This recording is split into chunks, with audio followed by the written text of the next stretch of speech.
Tak banyak disadari, liga-liga di Eropa musim 2024-2025 mulai memasuki tahap minggu-minggu akhir. Klub-klub mulai membuat rencana masing-masing untuk mendapatkan hasil yang lebih maksimal di musim berikutnya. Khususnya dalam merekrut pemain, banyak yang mulai mengincar di berbagai posisi sebagai bagian dari investasi. Tak kaya, sejumlah penggawa Garuda pun mulai terseret namanya. Beberapa pemain layaknya Justin Hubner merupakan pemain potensial yang banyak diminati. Ketika kini masih bersama klub EPL, Wolverhampton Wanderers, memang sejatinya Hubner susah buat tembus ke level senior. Oleh karenanya, pindah ke tim level Championship atau beberapa tim lain adalah jawaban masa depannya. Dan beberapa laporan menyebut setidaknya ada 3 klub yang mendekatinya. Selain Hubner, ada beberapa pemain layaknya Tom Haye yang dipastikan bakal habis kontrak bersama Almere City, sehingga setidaknya bisa lebih meyakinkan hengkang dari Eredivisie. Bahkan beberapa klub mencoba mendekatinya, khususnya Pirlo yang disebut-sebut bakal kembali menukangi klub Serie A, dilaporkan ingin sekali membawa Tom Haye. Dan beberapa pemain lagi juga punya kans buat pindah meskipun masih punya kontrak dengan tim.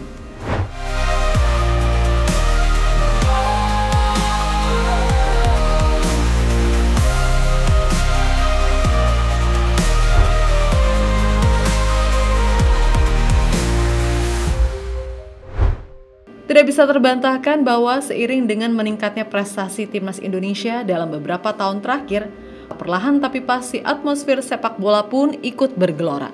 Kemajuan yang dulu hanya jadi impian, kini mulai menunjukkan bentuk nyatanya. Dan bukan hanya prestasi tim yang mendapatkan perhatian, para pemain pun ikut mencuri sorotan. Satu demi satu, nama-nama pemain timnas Indonesia mulai menghiasi headline media. Tidak hanya dari sisi permainan, tetapi juga dari sisi personal, karir, hingga masa depan mereka di klub. Ya, kita juga tidak bisa lupa bahwa sebagian dari mereka kini telah mengukir reputasi yang cukup solid, baik di dalam negeri maupun saat berkiprah di luar negeri. Dan ketika reputasi itu tumbuh, dampak pun terasa. Bukan hanya untuk mereka sendiri, tapi juga untuk wajah sepak bola Indonesia secara keseluruhan.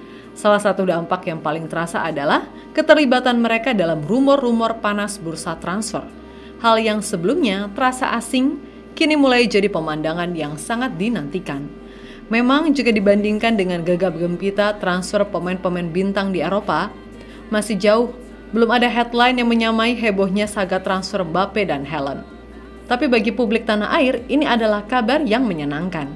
Ini bukan sekedar soal pindah klub, ini tentang pengakuan, tentang berkembangnya nilai dari pemain Indonesia, tentang mimpi yang perlahan berubah jadi kenyataan. Salah satunya transfer dari Ole Roumanie pada awal tahun.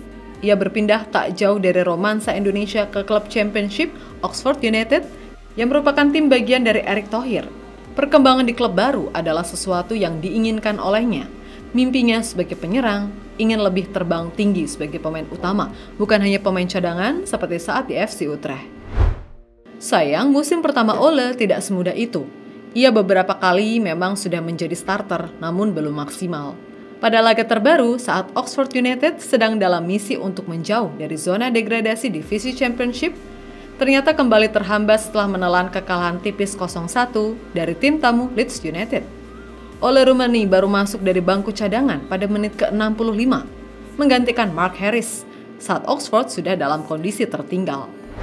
Masuknya Roumanie sempat memberikan warna baru di lini serang tuan rumah, namun belum cukup untuk membalikan keadaan.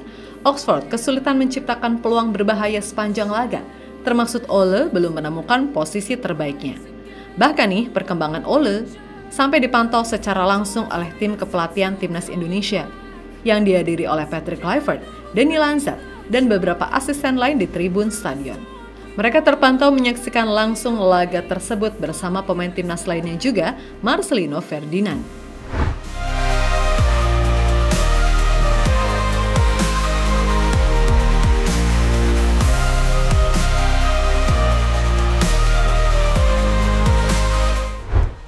Lalu yang bakal menyusul buat mencari pengalaman baru di Championship ada Justin Hubner.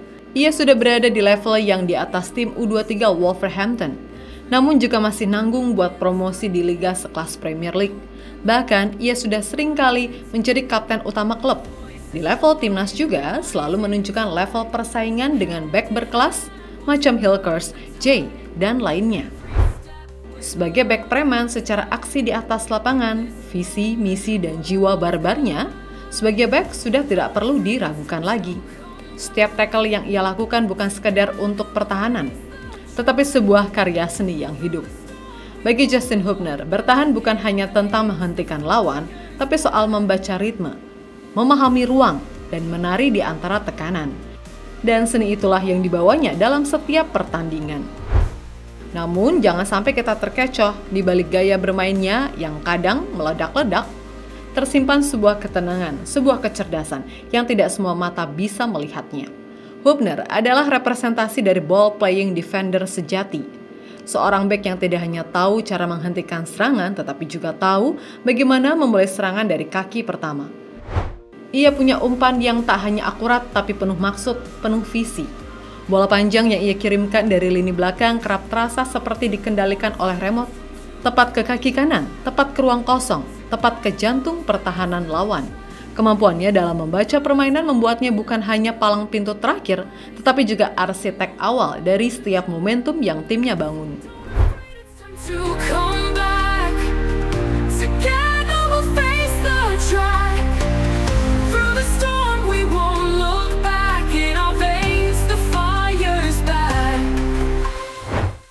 Dari kebimbangan bermain di level yang di tengah-tengah inilah, Hubner memang suka mencari tantangan di klub baru, apalagi di akhir musim ini kontraknya diketahui habis bersama Wolves. Maka jangan heran jika di antara dua kutub itu terselip satu jalur realistis yang mungkin bisa menjadi jembatan, yaitu bergabung dengan klub Championship setelah kontraknya habis di akhir musim ini. Jika TKT masih ingin menembus IPL, atau bahkan liga-liga top Eropa lainnya, maka Championship bisa jadi kawah candra di muka yang sempurna. Di antara banyak klub yang dilaporkan memantau, 3 tim inilah yang tampaknya paling serius, paling logis, dan paling pas untuk menjadi rumah baru El Preman. Secara profil, filosofi, dan kebutuhan, sangat cocok untuk mengakomodasi potensi yang dimiliki pemain 21 tahun ini. Mari kita mulai dari yang pertama, Bristol City. Sebuah klub yang dikenal sebagai tanah subur bagi pemain muda. Mereka punya sistem permainan yang mengedepankan organisasi pertahanan, sebuah pondasi penting bagi seorang bek tengah seperti Hubner. Dengan kehadiran pemain seperti Rob Dickie dan Zach Weiner, Hubner bisa menjadi pelengkap atau bahkan penerus jangka panjang.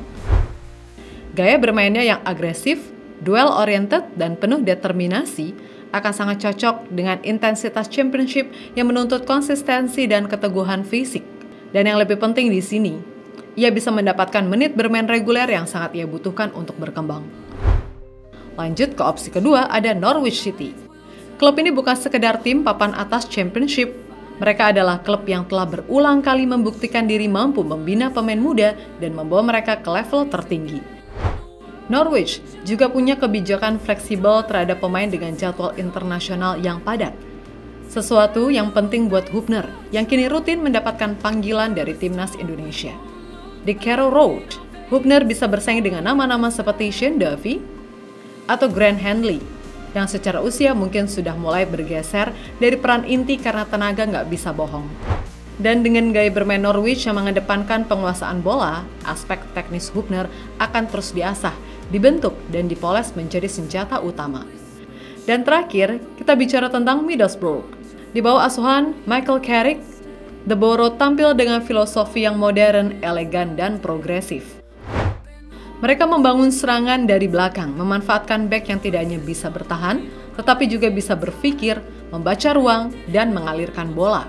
Sebuah pendekatan yang sangat sejalan dengan kemampuan El Preman sebagai ball-playing defender. Dengan bek andalan mereka, Matt Clarke dan Derek Lenihan, yang mulai dimakan usia, Hubner bisa menjadi opsi jangka panjang sekaligus pemain kunci dalam proyek Carrick.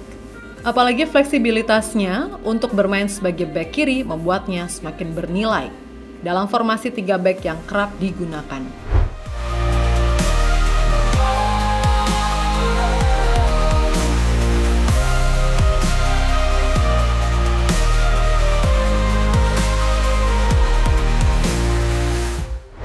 Kemudian Kemudian ada Tom Haye yang juga bakal habis kontraknya di akhir musim bersama Almere City. Sejatinya pihak klub menawarinya perpanjangan kontrak, namun sepertinya Haye tegas menolak karena hampir dipastikan Almere City terdegradasi. Salah satu opsi terbaiknya mungkin adalah Como FC sebagai pelabuhan selanjutnya.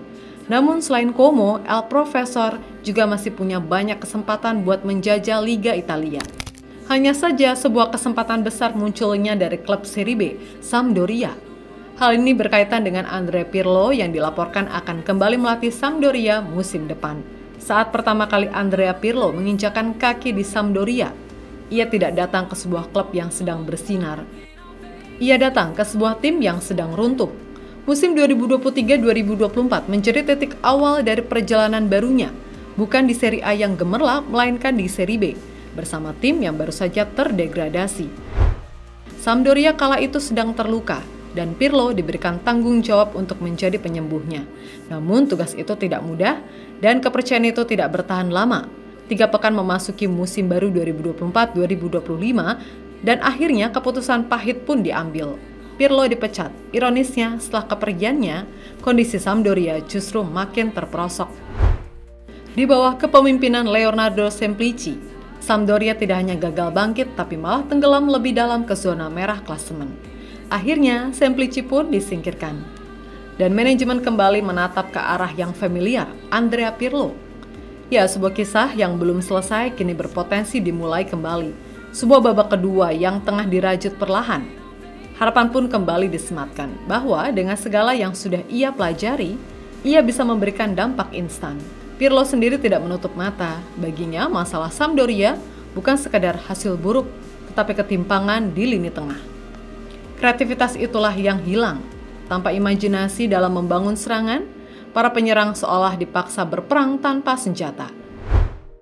Muncullah satu nama yang kini mencuri perhatian, yaitu Tom Haye, seorang gelandang kreatif milik Almere City yang kabarnya akan berstatus bebas transfer di akhir musim.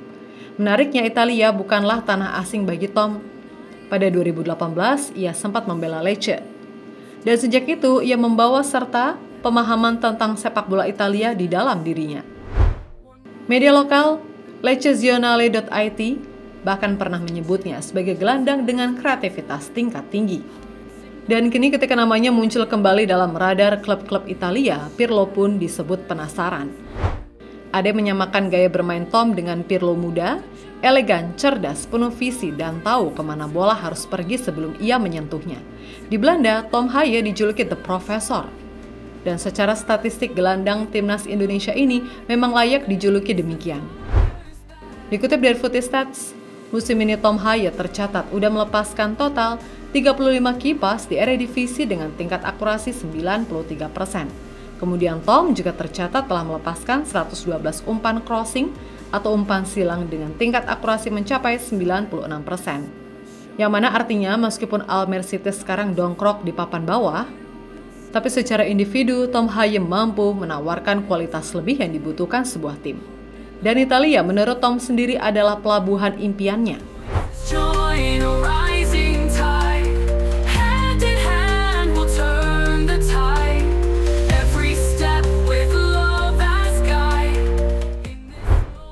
Dan terakhir ada juga Eleanor Reinders yang juga siap berpindah pengalaman dari Liga Belanda ke Liga Prancis musim depan. Ia diketahui diminati oleh klub Liga 2 Prancis, FC Metz.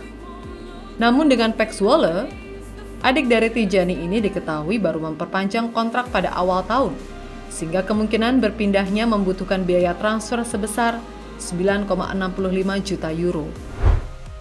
Maka dari itu, kemungkinan untuk mencari pengalaman di Liga baru masih belum diketahui secara pasti apakah pihak FC Metz mau menembusnya.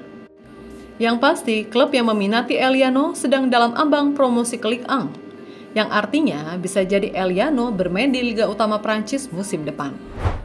Namun kembali lagi, semua belum pasti termasuk posisi Metz yang berada di nomor 3 klasemen sementara. Wajib naik ke posisi 2 untuk promosi atau jika finish di posisi 3 harus play-off terlebih dahulu.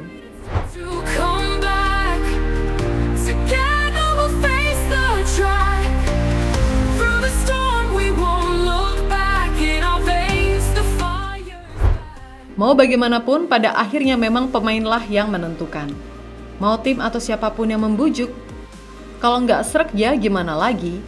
Lagi pula semua pemain tahu perhitungannya masing-masing. So kita dukung saja kemanapun mereka pindah.